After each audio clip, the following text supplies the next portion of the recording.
All righty, let's go back to the issue of Iranian damage assessment and all this fake news coming out of the lefty networks. Joining me now is Mark Dubowitz, the CEO of the Foundation for Defense of Democracies. Mark, thank you for this. I'm not buying the DIA stuff. I think it's some deep state guy. Anyway, the confidence level was very, very low. What is your take? I mean, I'm reading from the IEA and other sources. The Israelis are saying that the damage was obliterating, to use Mr. Trump's words, and it's going to set Iran back years. I mean, what's your take on this?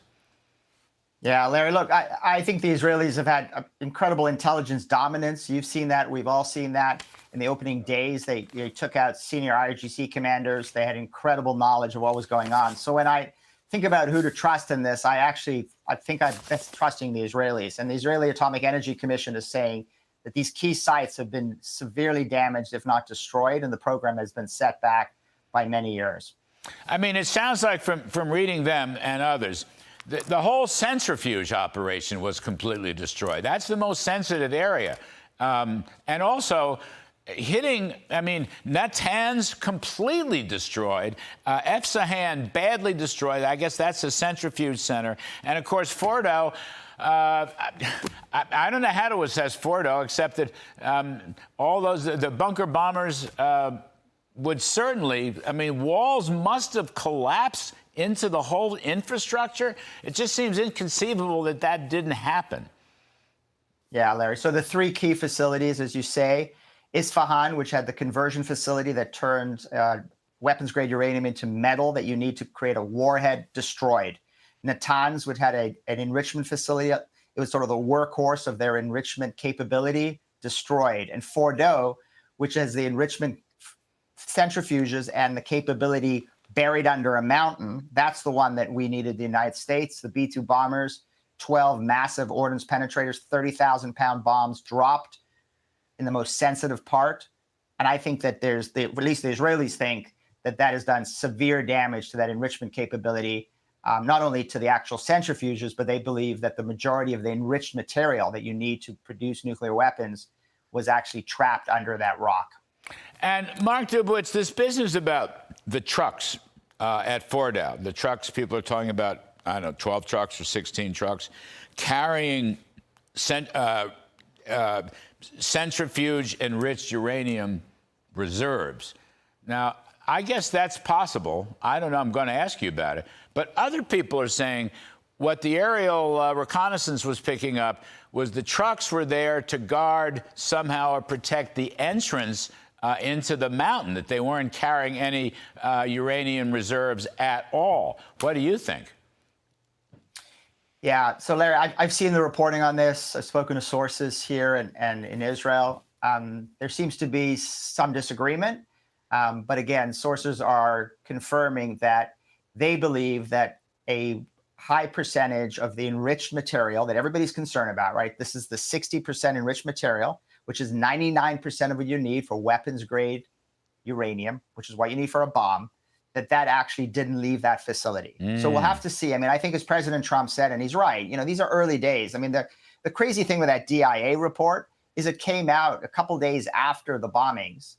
And the only way that the DIA would know anything is from satellite imagery. And the satellite imagery is only going to be suggestive. It's not going to be conclusive, which is why the report itself said, we're putting this report out with low confidence. So the notion that you put out a low confidence report 2 days after the bombing is designed, in my view, to damage the president and not to educate the American people. 100%. I mean, they should have known better, but they did know better. I think it was just a deep state leak, and I agree with your assessment of that. So, look, Mark Dubowitz, you follow this thing. I read your interview, by the way, with Paul Gigot in the Wall Street Journal. It was fantastic. Read the whole thing. To me, Iran, look, at a minimum, all of their military and nuclear operations have been set back years and years. Years and years is how I'm going to portray it. I'm not an expert in this, but I try to read everything I can. Years and years. Maybe, you know, their forever war against Israel, maybe they're so weakened. I don't know how you see that. But they're not coming back anytime soon. They have lost their people, they've lost their weapons, they've lost their ballistic missiles, they've lost their chargers, the installations, and they've lost their nukes. I mean, I just think it's gone. They're gone. And I'll wait for regime change. That has to come from within. But I'm just saying they have been devastated. The media, especially the lefties, they've been devastated, Mark Dubowitz. Yeah, look, I agree with Larry. I mean, severely degraded in their nuclear facilities, their ballistic missile capabilities, the actual regime itself. But Larry, just a note of caution. I mean, it's a wounded regime. It's a wounded animal. There's nothing more dangerous in the animal kingdom than a wounded animal. They're brutally repressing the Iranian people right now. They arrested 700 yesterday. They executed 2. They're on a hunt for so-called Mossad spies. So they're going to be even more repressive than they were before. And now they're going to Oman, to the negotiating table. And the one thing that the Iranians have demonstrated extraordinary capabilities at is running circles around previous American presidents and getting really good deals for Iran and really bad deals for America. So I'm hoping President Trump and his team sticks to the red line of full dismantlement, zero enrichment. I think it'd be a crying shame after the United States Air Force and the Israeli Air Force destroyed their enrichment capability to give it back to them at the negotiating table.